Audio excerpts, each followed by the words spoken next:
It is no secret that CO2 concentrations in oceans are rising around the world, especially over the past decade.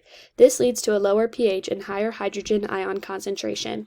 This is known as acidification. Acidification is a threat in the Gulf of Maine because it is near a highly industrialized area.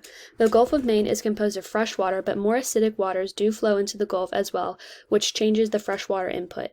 While increased acidity does not have a direct impact on the health of humans, it is most dangerous to communities of organisms such as shellfish and corals. Due to the rise in acidification, it is predicted that by 2100 the industry of fishing for cod will not be possible for U.S. fishermen. Fish, along with other species, are having to migrate north to different climates due to the increase in water temperature. The New Hampshire Sea Grant has helped work on determining the effects of ocean acidification on the opening on leukemia in soft-shell clams. The NHC Grant also funds researchers to explore the effects of ocean acidification on marine mussels. The only way to prevent the rise of ocean acidification is to decrease your household carbon footprint and participate in clean energy practices.